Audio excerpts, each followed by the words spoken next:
as Tim has said, I'm not Jonathan Tubb, and Jonathan, of course, is a great specialist in particular Syria and other regions of the Middle East, and I'm not a specialist in that area at all. But I mean, you don't have to be obviously a specialist in the area to know the effects of the terrible events of the last 20 years in countries such as Syria and Iraq, and the enormous and tragic human cost that they've brought in their train. And I think when we think about monuments, probably the human cost to the population is also very uppermost in our minds, and is very difficult to put to one side. Before these terrible events unfolded, I did have the possibility myself of going to some of these countries and seeing some of the wonderful monuments, visiting some of the very rich museums, meeting some of the colleagues in those countries. And I feel very privileged that I was able to do so before the problems that came afterwards intervened and made so much of what I was able to do impossible for the future. Without the digital world that we're going to hear quite a lot about today, I think saving or trying to reconstruct much of what has been lost would be, I was about to say virtually impossible, but obviously it's virtually possible because of that in both senses. And we're very pleased that we've been able to get a number of very distinguished speakers to come along today and speak on the various initiatives which they are pursuing, whether here in London or in other countries, and particularly in the countries where the problems are arising. Tim has explained how our first speaker, Issam Hajjar, was unable to come due to the ever helpful British immigration authorities, who failed to give him a visa after taking large sums of money off him. And I think we all sort of regret how often this sort of thing intervenes to upset what should be the natural flow of academic discourse. But as Tim says, we're absolutely delighted that at the last minute, Dr. Karin Putt, his colleague at the Syrian Heritage Archive Project in Berlin, has been able to fly over just yesterday evening, going back later today, to speak to us. She's been involved in the Heritage Archive Project since 2013, and I'm not going to describe what that project is, because that is really what she is going to speak to us about now. So I invite Karin to come and speak to us now on the digital archives supporting Syrian heritage.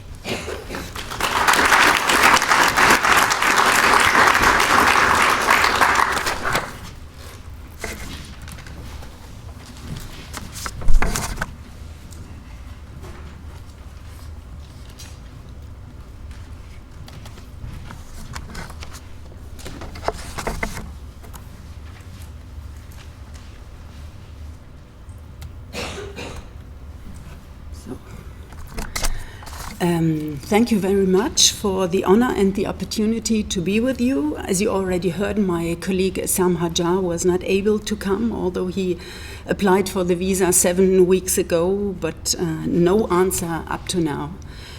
So I would have really preferred that he is coming, because as a Syrian and as a photo documentarist by passion and by profession, he's really someone who can stand here in a different way as I can do it, although I also know Syria since more than 30 years now. I deeply thank all my colleagues for the great work in this project. In our currently small permanent team of 5 persons, most of them are Syrians, and everyone can hold a lecture like this. The team members are archaeologists, architects, art historians, and, like Issam Hajjar, photo documentarist.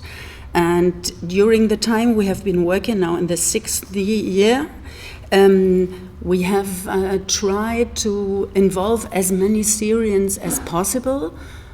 On one hand, to show them how to raise a digital archive, but on the other hand, to get their knowledge that they can really take part, and then that they can give the direction how this archive project is working. In the face of the escalating war in 2013, the directors of the Museum of Islamic Art, Stefan Weber, you might know him, and the German Archaeological Institute, both in Berlin, decided to start a digital archive for collecting and safeguarding as much information as possible about Syria and its heritage. So we are not collecting artifacts, it's mostly information and digital items. The background of all that was that there was in the Foreign Ministry a project that didn't work. I don't know, there was some money spent in the middle of the year, so money to spend in the middle of the year. So there was a phone call from the Foreign Ministry to Stefan Weber, do you have an idea what we can do for Syria? And then the project was really done in between 2 months we started. There was an urge at that time. Up to now, we are financed mostly from the Federal Foreign Ministry of Germany and from Gerda Henkel Foundation sometimes. There was an urgent need to take action. Since the uprising in 2011 mutated into a destructive war, the country had already lost some of its most valued monuments and sites, such as, you all might know it, the medieval minaret of the Great Mosque in Aleppo in the heart of the ancient city, but also many, many other important losses already in 2013 when we started. The work process. In the beginning, the material that we got was originated in the institution's own archives. That means they were photos, maps, drawings, and any other kind of documents collected by various scholars, travelers, and photographers since the beginning of the 20th century. We were faced with the task of building a consistent database to preserve as much knowledge of Syrian cultural heritage as possible. We hope we can contribute to a future rebuilding of Syria one day, although currently with a real rebuilding or reconstruction, we as Germans are not able to support this, because as far as the political situation is like that, the war is still ongoing, and the governmental side, who did most of the destructions, not all of them, is still in power, and you cannot start to rebuild or to help to rebuild when the basic of democracy is not there. Building a digital archive is a highly complex task. Physical artifacts have to be transferred into the digital realm and ordered into a structure that allows adding vast amounts of information in the years to come.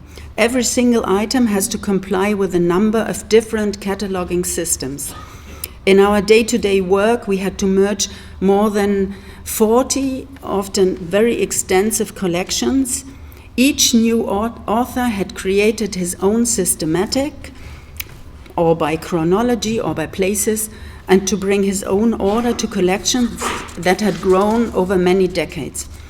Notes that are usually found on slide frames or on the backs of the print photos have to be incorporated into our data sets. That additional information is of great value. Here in the back you see a map of Syria, and the blue points show where we had information, or let's say items, from in 2016. They are much more up to now, but I didn't find a newer version of this map.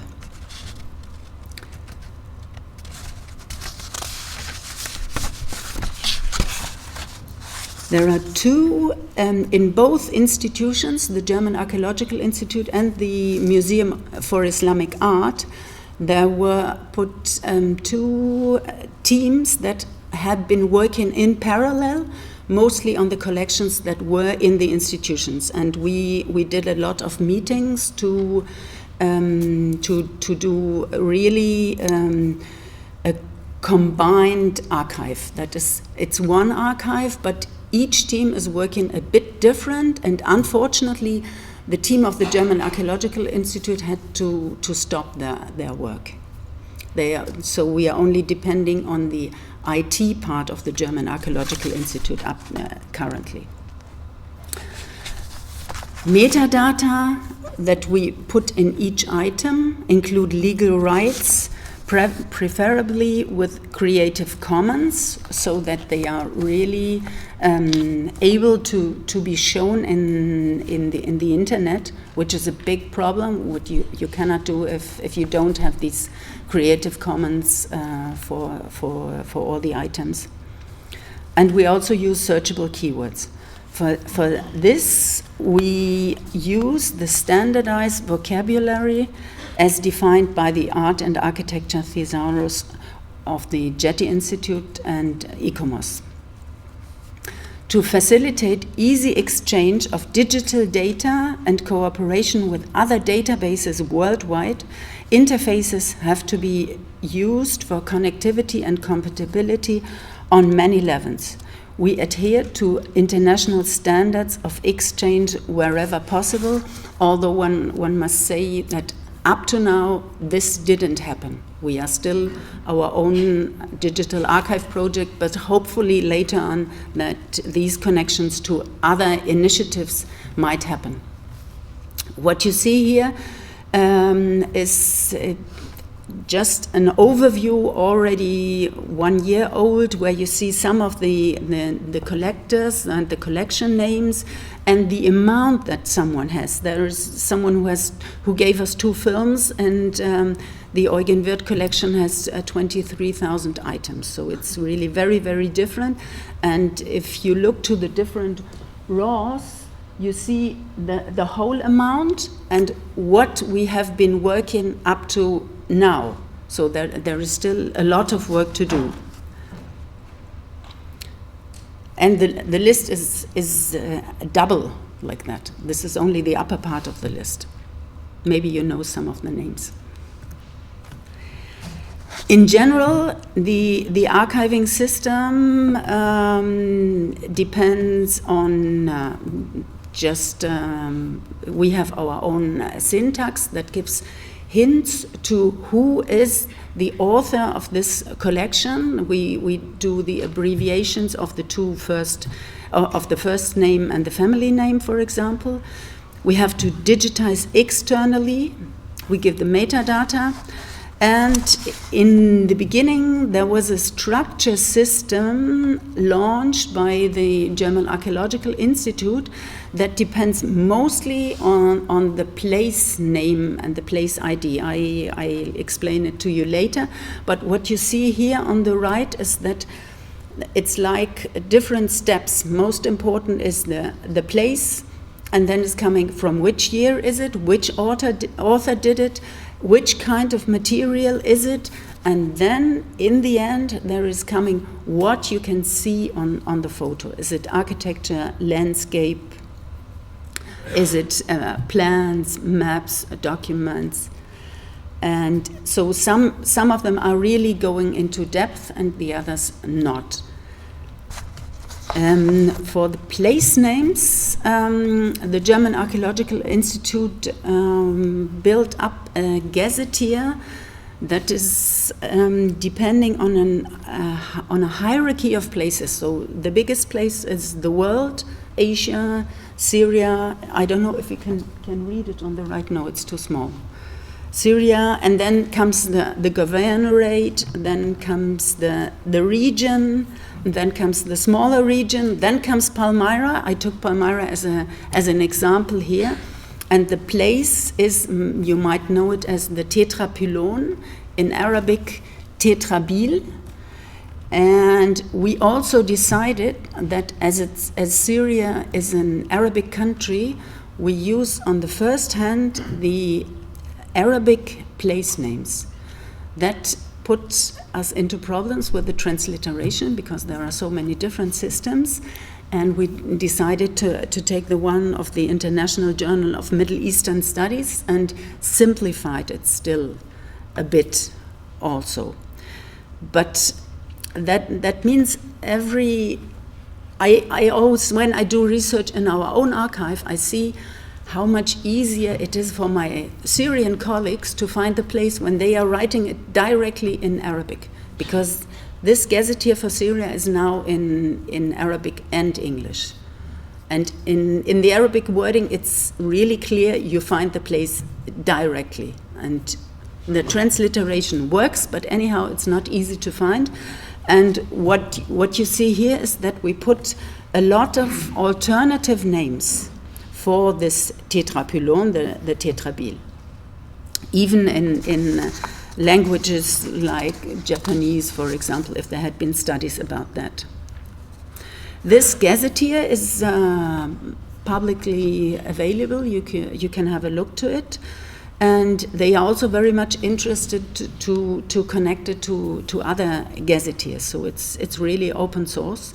And everything that is in there is also geo-referenced, which is very important for our places. Although georeferencing sometimes does some problems, but it works currently. Every place can be, we try to go down to the lowest level, that means a building. But it can also be, if we have a photo of a street in Aleppo, it might be only the quarter where it is.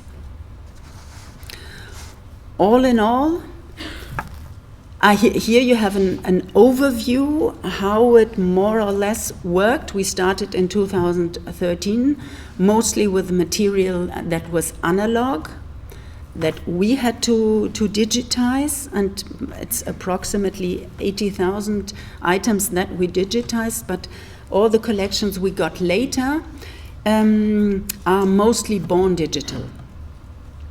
So you see, it's a process until it arrives in the digital archive over there. So many things have to be paid attention for. I would like to give you a small insight of the collections. There is the collection of the famous scholar Michael Meinecke, born in 1941.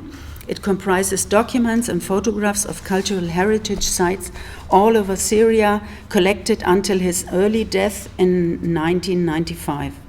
Meinecke, for example, set up the Damascus station of the German Archaeological Institute in Damascus, and was later the director of the Museum of Islamic Art.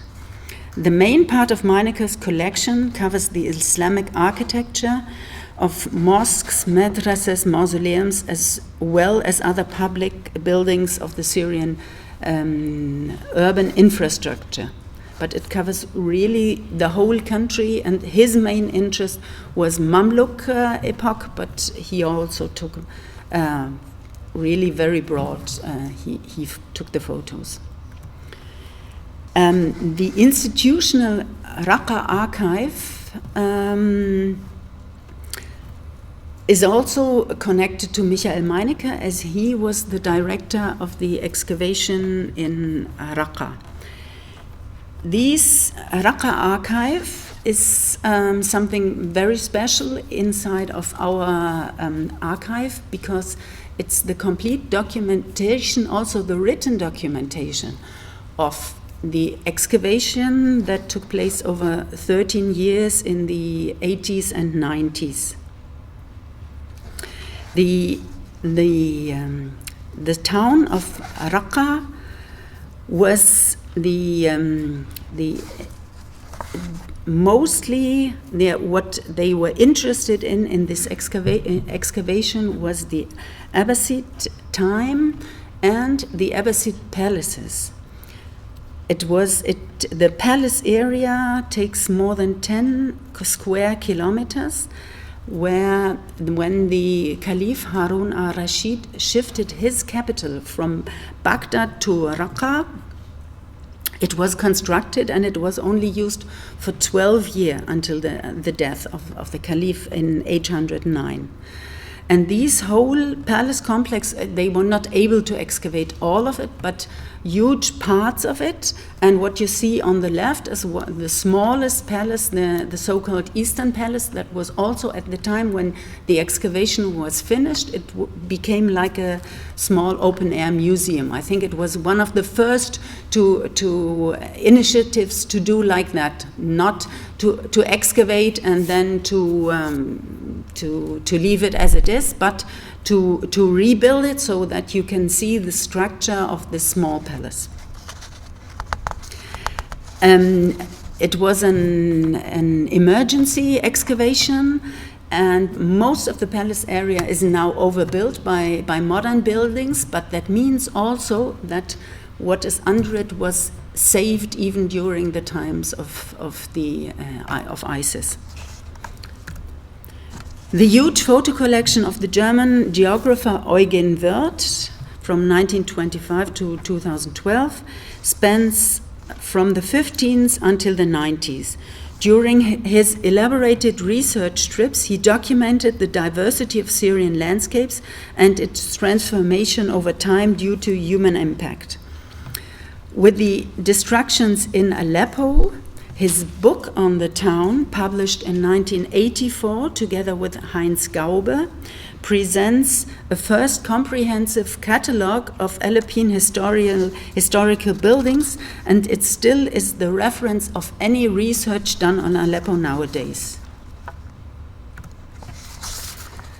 On behalf of other Syrian collectors, some of them prefer to stay anonymous for political reasons.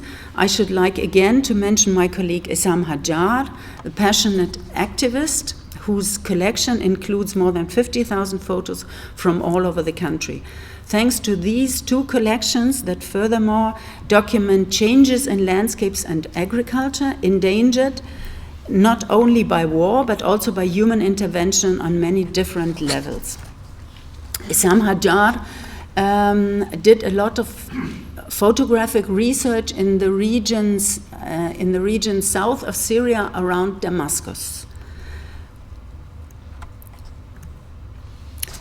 This is how our database we are working with is looking currently. You see on the left this hierarchy that you already found in the gazetteer. It's directly connected to the gazetteer, so any changing, any new place that comes into the gazetteer, and we put more than 5,000 places into the gazetteer, will immediately arrive on this database.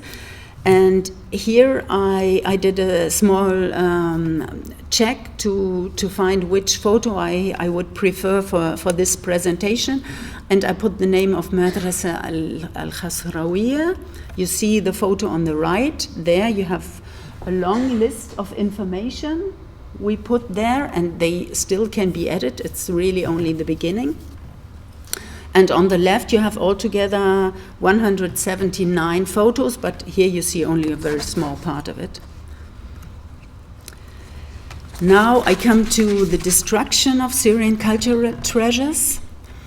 After our project had begun its archival work, the increasingly severe destruction of Syrian sites and monuments necessitated a parallel project assessing the damage.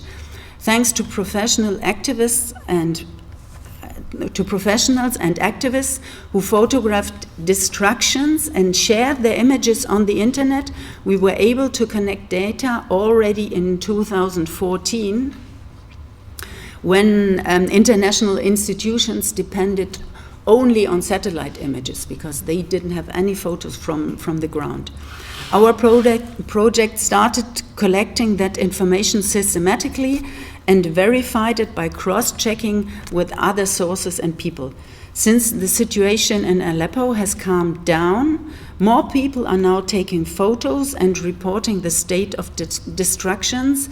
Some of them, they are really doing it by passion. Others go there because we ask them to do that. The project created a special database that is for built heritage documentation that is based on the European norm dealing with conservation of cultural heritage, but this database is not open up to now. It connects historical archaeological research, damage assessment, and conservation practices. Employing archival and current data, it collects up-to-date information based on photos, videos, and texts to help document and assess the exact extent of damage. Currently, the team is focused on Aleppo and its most important buildings. My colleagues from this part of the damage assessment, they are going next week, I think, to Lebanon and to meet Syrian architects and restorators there to do a small workshop with the people on the ground, what is not possible in Syria up to now. The destruction in Aleppo, you might all remember the photos we saw on TV. This is the photo you see up there is in a very early stage that you see there, the old town of Aleppo was still in the hand of different militias. Only the citadel was still in the hand of the Syrian government, and the Syrian military was on the citadel. Therefore, there was destructions that the militia did to the wall of the citadel, but you cannot see them here because they are mostly on the other side. But what is in the front, what you see here in gray, is these huge destructions that were in the front of the entry of the citadel, done by militia, and it seems that these destructions were done from the inside of the buildings because they were, I don't know, is the word Krater, like in Germany? When you bring something to explode with dynamite, then it looks different, as if the bomb's coming from an airplane.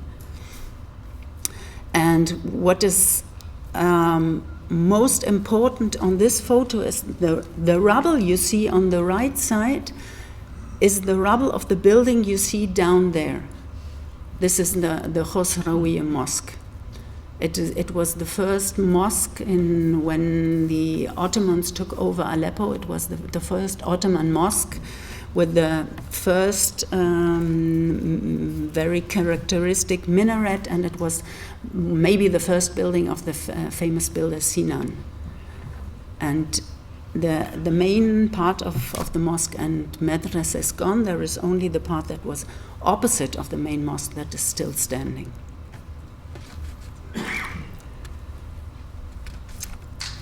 The citadel itself, thanks God, doesn't have so many severe destructions, as it is very important as it is. This is the basis of the old town of Aleppo.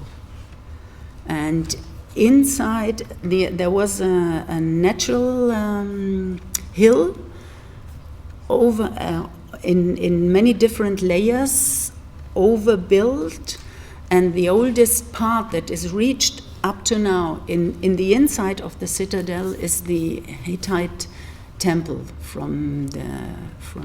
They are going down at this point, I think, up to the third millennium. But the temple that they found in a bigger stage is the temple of the weather god Hadad.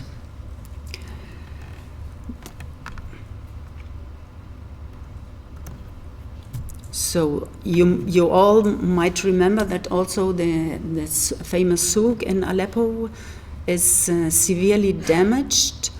There is another project from the German Archaeological Institute and the German University that are currently doing a project they are collecting all informations to find about the souk, how it looked like, and they did a 3D model that is hopefully soon available on an application, so that people in Syria can download this application to have a look how the souk looked like before. Really, to be sure, everyone has his own memory, but you know that after some years one tends to forget.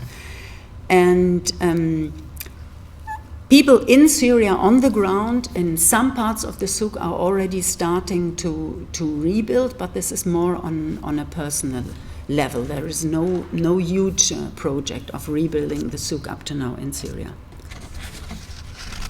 This souk area had 1,550 small shops, numerous mosques, madrasas, holy tombs, hospitals, a lot of caravanserais and trade houses, and it's dating back to the 15th century.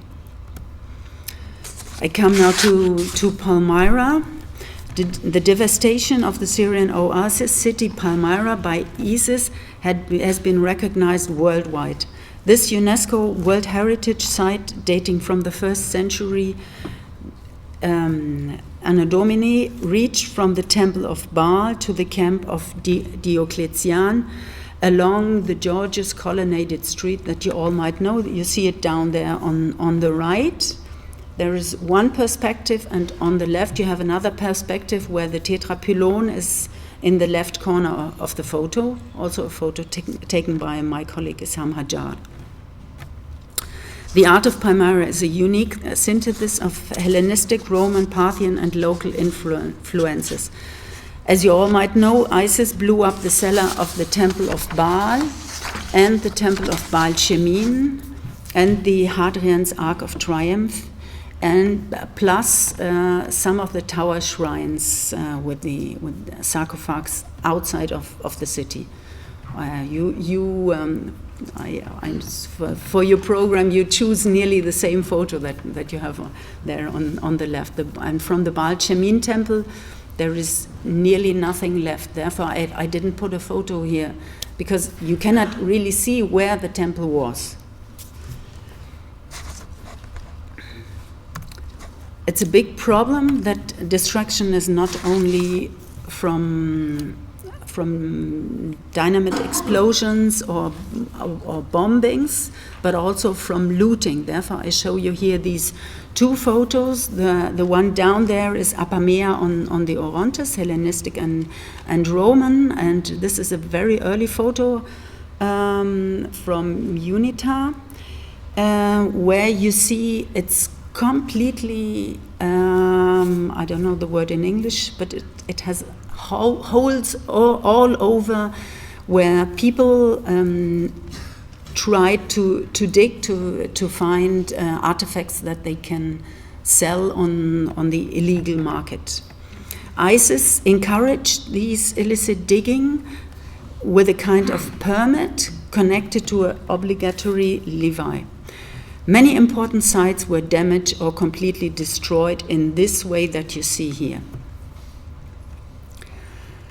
Satellite photos and on-the-spot reports show that many sites have already undergone irreversible losses.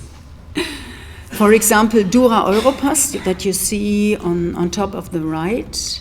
This is the western gate. It was founded by the Seleucids and later ruled by the Parthians.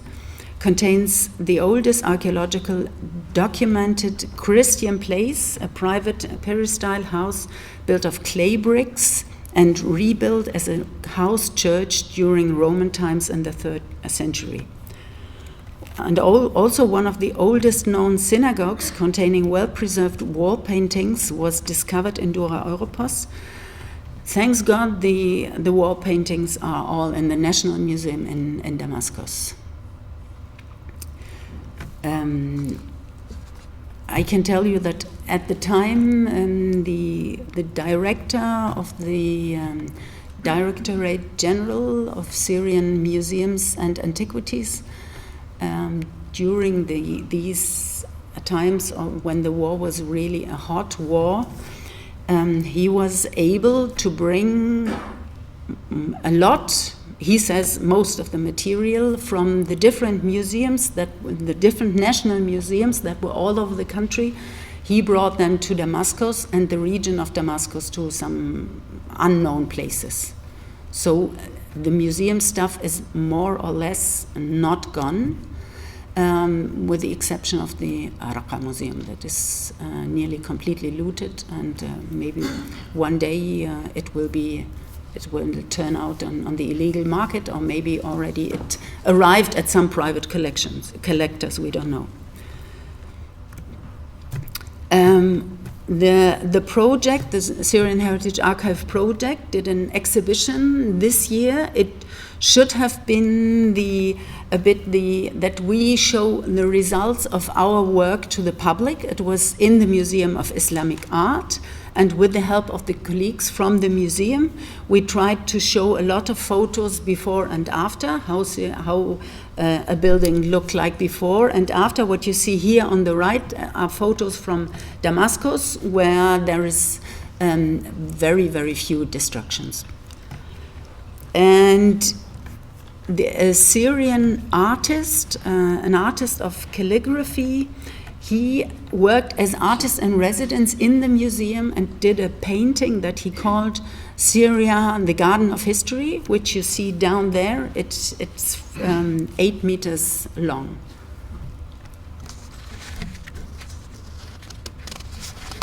This exhibition was very, very successful and got a lot of public interest from all the people who went into the museum, but also people tended to see the films we showed, and they really, because everyone knows these photos and knows these films from TV, so everybody is more or less interested in how does Syria look like now.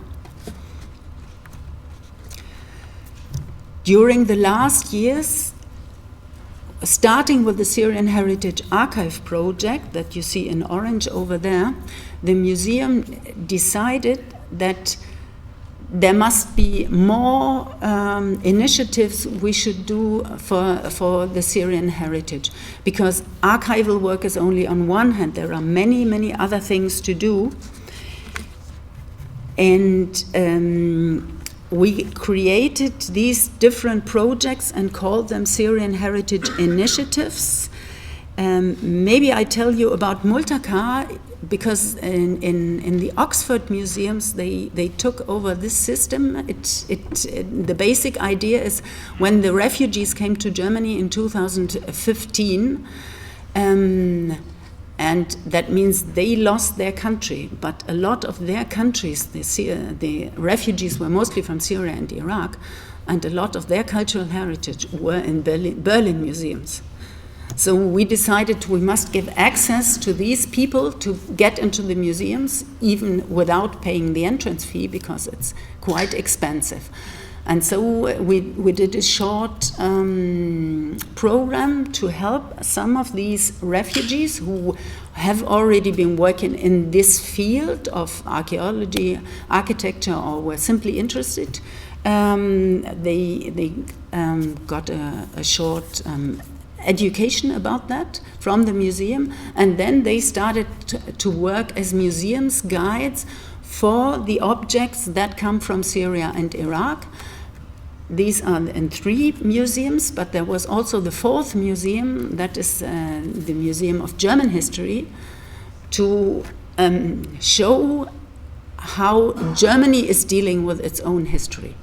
So there are 4 museums working together, and this idea immediately won prizes and got very famous. Therefore we got the phone call from Oxford, can you help us to build what we call Multaka. Multaka is the place of meeting in German, to do the same here, and now in different places in the world you find this system of Multaka. There is inside of the Syrian Heritage Initiatives the Aleppo initiatives that I already mentioned, the damage assessment, built heritage documentation, and also a catalog of important buildings. And therefore I mentioned before, maybe you remember in the beginning I talked about this book, the first catalog book about buildings in Aleppo, and still we are depending on these about 700 buildings to look for which are the most important ones that are not quite well documented in other places.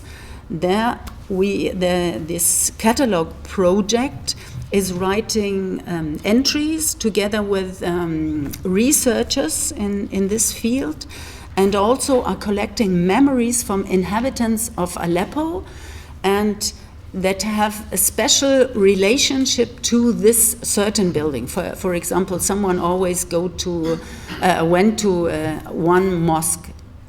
It's a very important mosque. It's a famous mosque, and he is asked if he wants to tell us why this mosque was for him important, for example.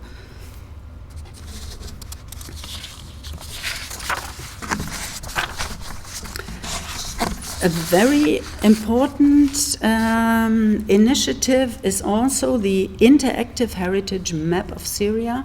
What we find, it's really a challenge to do this kind of interactivity. The project will focus mostly on intangible heritage, and they also try to motivate people to send us their forms of memories and their ideas, what is important for them in the cultural heritage. To build up an archive is complex and needs a highly systematic approach.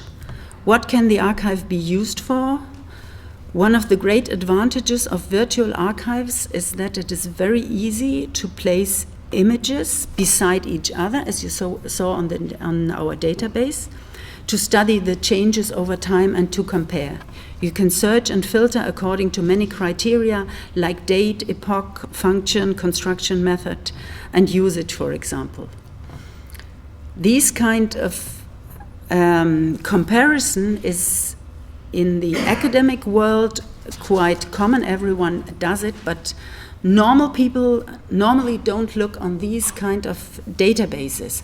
This is also one of the reasons why, because in the beginning, the big database was the one of the German Archaeological Institute with millions of items, but which normal user who doesn't have a special connection to Syria or has more or less an academic background would go on a research database like that. In times of war and loss, our archive might also help architects, construction specialists, and restorators for exact knowledges about buildings, about their history, about their details, and about their damages, and to see how they could be reconstructed or rehabilitated. Syrians in general are highly interested in studying how the process of rebuilding took place in Europe after World War II and which discussions came up in the countries and how these discussions took place, how people here were able to really take part in this discussion. Because the problem is always that in a country that is not democratic at all, like Syria, the decisions how a building is rebuilt is taken in another place. So really to involve people, I don't know how the process was in England, but I know that in Germany there was a lot of discussions right after the war, and it continued, and up to now Germany is still, especially Berlin, is rebuilding ancient buildings even if nothing is left from there. But on the other hand, the Frauenkirche in Dresden is an example where the original bricks and stones were stored, and they were able to rebuild it mostly with the original material. So Syrians in general are very, very much interested in these processes, how they took place in Europe. And as the damage assessment project does this, to give importance to the rubble management is very, very important also for Syria. In the case of the minaret, the minaret that was shown in the first photo, that was one even doesn't know how it fall together because seems that it was not hit by a bullet or something like that. It seems that it's due to the clashes all around it fall apart. Currently, the Syrian government puts all effort to build this minaret and also the mosque, which has also a lot of destructions around. And it turns out that this is like, this tends to be now the national monument. This is a function that it never had before. It was simply the Friday Mosque of Aleppo. In the political situation we have up to now, where a country is partly still in the state of war, partly it's peaceful. In other parts, like Idlib, the place where there are still some militia and also people who took refuge over there. There is really daily destruction. In the northeast, you have the autonomous, what is the word? The autonome Gebiet in German, the region that, the Kurdish regions that have more or less their autonomy. So this means that it's also a different way of thinking. It depends where you are currently living, and this overview that we have from abroad is a completely different overview. What I wanted to say is that we tend to say it is very, very important to take the interest that people show nowadays when they raise a lot of Facebook pages about cultural heritage in Syria, that we give them the possibility to enter to our archive, but in a different way, and in a way that we are writing new stories, narratives, that we ask people also to write stories. So what you see here is the beginning of our new front end. It's a work still in progress. It's in 3 parts. On one hand, the stories, and it shall be more. We have now 13, I think. And then you can browse directly in our archive. And on the other hand, you can go to a map where you can discover from the part of the map. And this is also mostly concentrated on intangible heritage. And all these 3 parts of the website are cross-linked. And the Syrian Heritage Initiatives are doing this new website altogether. Here you have a small insight of which kinds of articles we have up to now. It doesn't go as far as we would like to have it, but this is a beginning, and we are really working on it to bring together the heritage, the cultural and also the natural heritage, as for example you see on the left in the Ruta of Damascus, and that people get access to these knowledge, and that people are motivated to write their own stories in that. Therefore, the website is completely in 3 languages, Arabic, English, and German, and shall also be of interest for Syrians and for non-Syrians also, because there are so many, or many of you might know that European travelers went to Syria, or you went there and have a lot of things, stories you would like to tell, what happened to you in the country, how you saw it. And maybe one day a database like we have with more than 230,000 items up to now, and this website who tries to involve people and to build new narratives on heritage, brings together the very much fragmented Syrian society. Good, thank you.